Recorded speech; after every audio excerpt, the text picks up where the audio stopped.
So, um, for today, I'm not going to get into the background of this project or why we're doing it, but if you are just generally curious, you can reach out to me or check out our website. The Audible Bats project does have a website that is easily Googleable.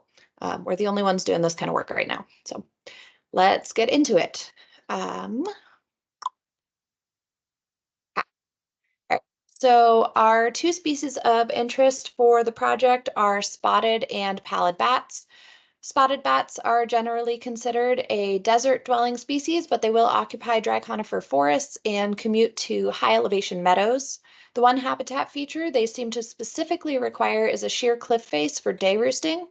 They are highly mobile, solitary as far as we know, and echolocate at around 10 kilohertz, which is considerably lower than most other species and within the range of human hearing. There's a little asterisk on that, but we'll talk about that in a few minutes. They fly high and are difficult to detect with standard passive acoustic detection settings. Um, and I'm going to attempt to play a spotted bat call right now. Let me know if you don't hear anything.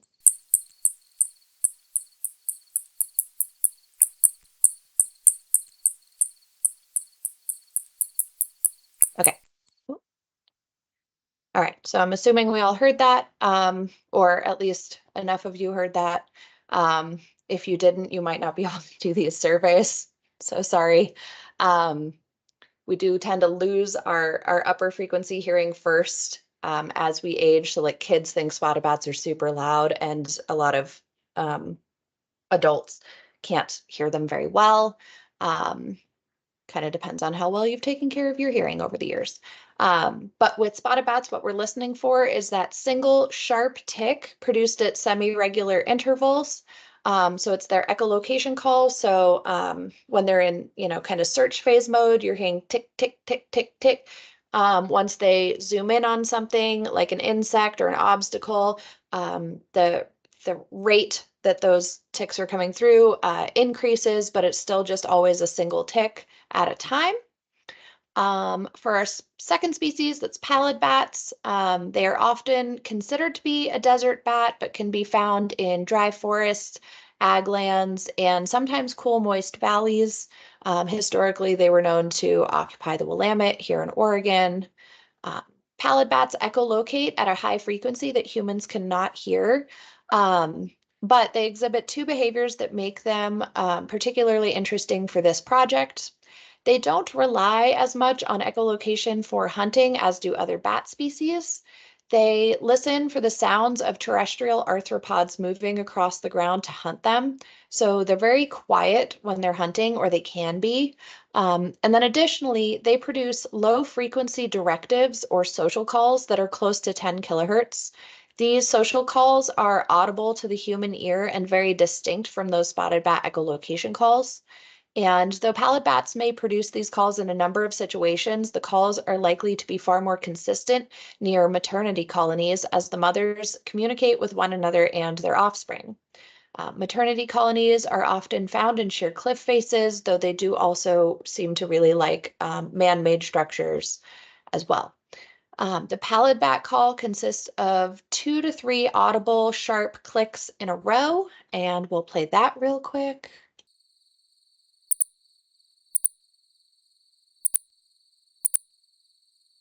We heard a lot of cricket noise, and then those two little sharp ticks kind of in the middle, repeated a couple times, and that's what we're listening for with pallid bats.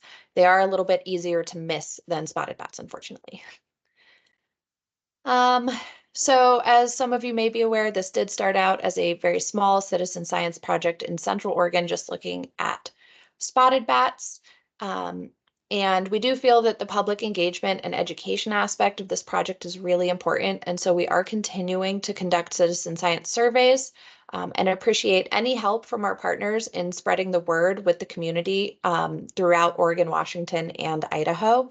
But the lion's share of data collection will be done by our field crews and any of you who are interested in participating. And rather than reinvent the wheel, we will be using the NABAT framework for survey site selection with a focus on cliff and canyon features. Here's a range map for spotted bats that includes our spotted bat detections between 2016 and 2020. So as you can see, we're not recording spotted bats in the vast majority of what we presume is their habitat, which is part of the reason we began this project. But essentially, any high priority NABAT sample unit within this blue range or within the pallid bat range, which I'm going to show in just a moment, is a great place to conduct Audible Bats surveys. You don't need to sign up or register with me or anything. Just if you have the time and the motivation, going out and doing some listening surveys is is fantastic and greatly appreciated. Here is the pallid bat range. So as you can see, there's a lot of overlap between the pallid bat and spotted bat ranges, which is part of the reason we're surveying for them simultaneously. We can see that we do a much better job of recording pallid bats throughout their range using the NABAT passive acoustic protocol. And really what we're aiming to do in regards to pallid bats with this project is to start to locate some of their maternity colonies. So a lot of the literature suggests that pallid bats, if you're going to try to conserve them, you need to have different approaches for the males and the females. Um, Females will be very choosy about where they establish maternity colonies. And in particular, it seems that they won't establish them if there if there isn't a reliable water source nearby. So as we see shifts in the climate or in fire regimes in our more arid landscapes and some of those desert water resources start to dry up, we may see a shift in where pallid bats are establishing their maternity colonies, but unfortunately, we don't have a lot of baseline data for that. So that's kind of what this project is aiming to do in regards to pallid bats. Yeah, so the surveys are pretty simple. They start after sunset. They involve sitting out and listening. Ideally, I would like for there to be 180 minutes of listening per sample unit. So this can be broken up in a few different ways that we'll get into in a few minutes. And there is going to be a data sheet that is already included in Field Maps with the NABAT data sheet, so you don't need to like reach out and ask for that. It's already going to be there. If you are old school and still using paper data sheets, then reach out to me and I can set you up with a paper data sheet for this project. So the surveys begin at the end of civil twilight. Civil twilight is a measurement of the amount of light on the landscape. So essentially, we're just trying to make sure that it's starting to get considerably dark when our survey starts. I use timeanddate.com to calculate civil twilight for a given day. It's really convenient. And then just in case if people get out into the field and don't have service, this is a good thing to have printed off if you forgot to check what time civil twilight was going to end. So I need to add this to our Audible Bats website, but I will have it up there for easy reference. Okay, I've tried to build a lot of flexibility into the survey design for this project. One of the difficulties for these surveys lies with the disparity between the preferred replication per sample unit of 4 sites in 4 quads and crew size. So for a 2-person team that only has 1 night to conduct all 4 surveys, which is how it works for our crews, crew members will split up and head to different survey locations.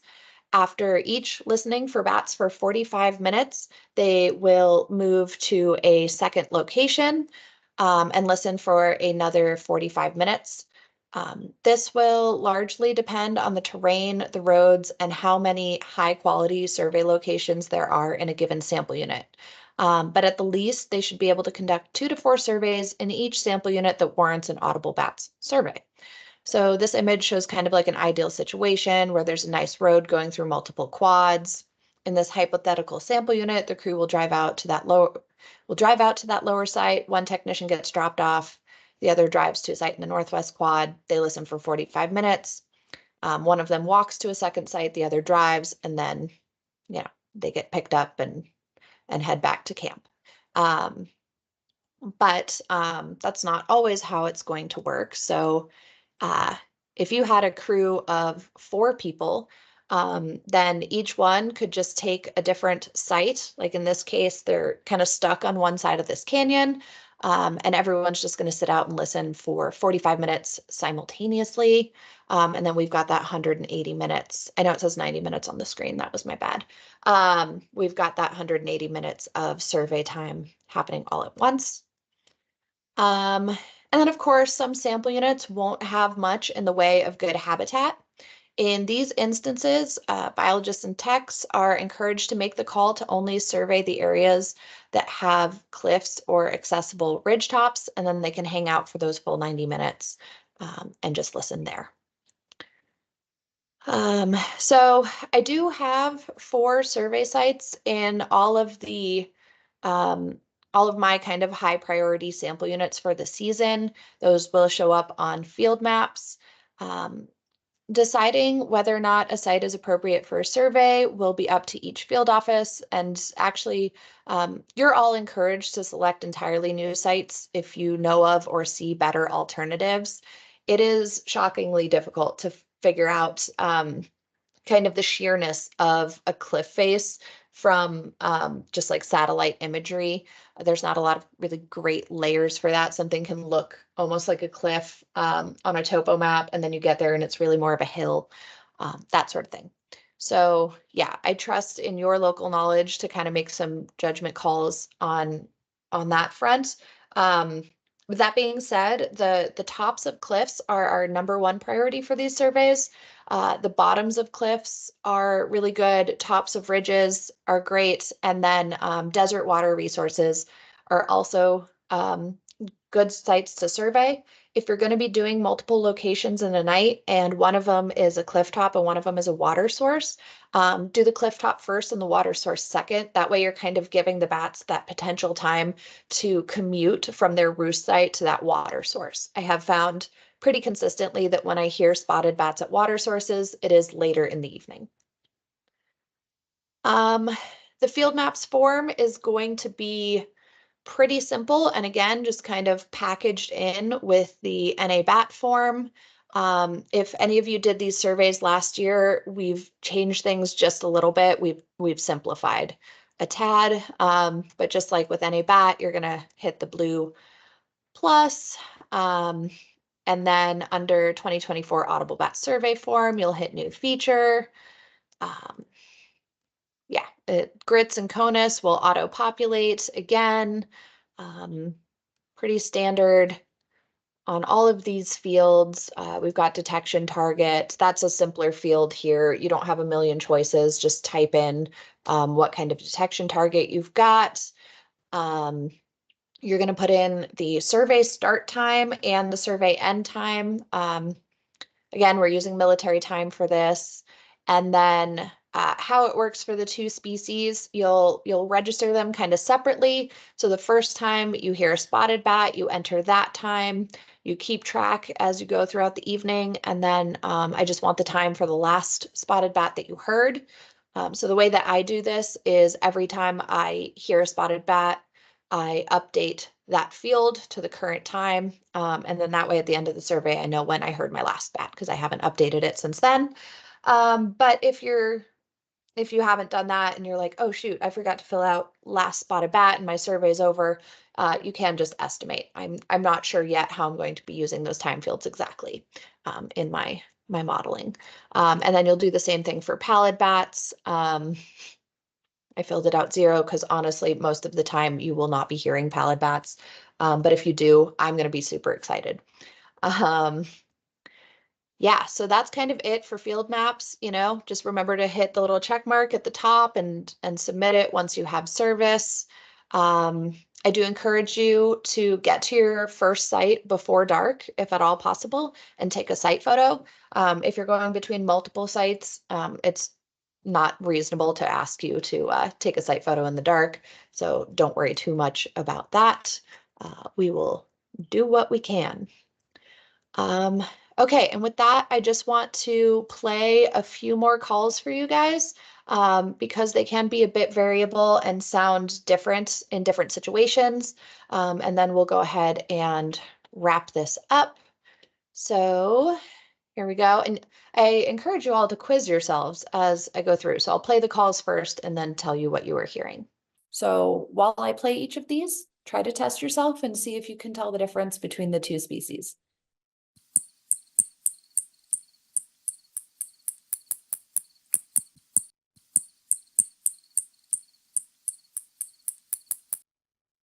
Okay, do you know what that was? It was a spotted bat. Yeah, pretty classic spotted bat call right there. Very nice and loud. That's about how it sounds when they're flying directly overhead. We're not always quite that lucky.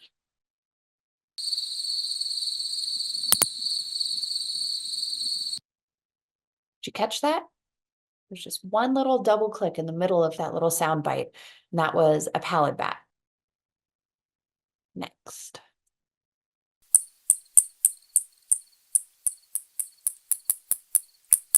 Okay, that one was a spotted bat and it was hunting. So you could hear the change in how fast it was clicking as it flew overhead.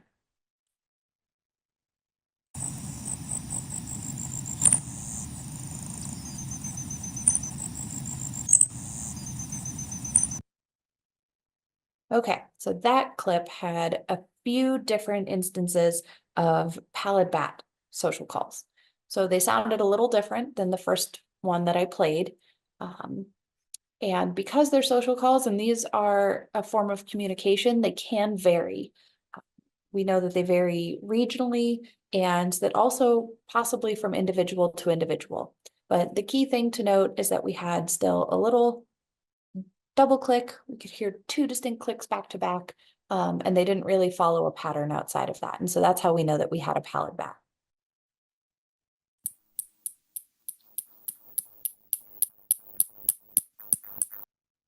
Okay, that was another spotted bat.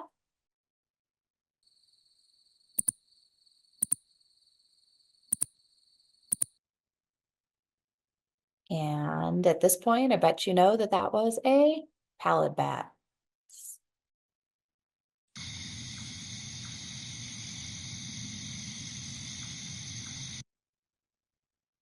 All right, what do you think? Yeah, that one was a trick. There was no bat in that clip. That was all insect noise. I like to play that because a lot of people feel like they can't tell the difference initially between insect noise and bat noise. But you can pick it up pretty quickly. One of the biggest clues to knowing if you're hearing an insect versus a bat is that a bat isn't going to be making these sounds while sitting still or while on the ground. So if it's overhead and it's moving, you can feel pretty confident that it's a bat. And if you ever find yourself feeling confident that you're hearing a bat, but you don't know which species you're hearing, maybe you can just barely hear it, maybe you only got a couple of clicks and it was pretty distant, default to spotted bat, and then you can put a little note in that data sheet about your uncertainty. We will have a notes field. So don't worry too much about that. And again, we're going to default to spotted bats. Those are the ones you're more likely to hear using this method. And there's a number of reasons for that. But anyways, okay, one more.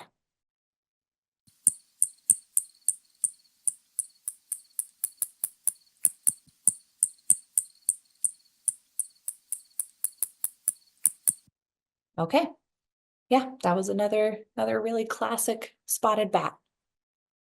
So we've got a whole bunch of resources, me being one of them. Please don't hesitate to reach out. This project is my baby. It's my graduate research and a big part of my job right now. So yeah, don't hesitate. We've got our YouTube channel, timeanddate.com, and then of course our website that has some information for you, and then also a bunch of information for our lovely volunteers.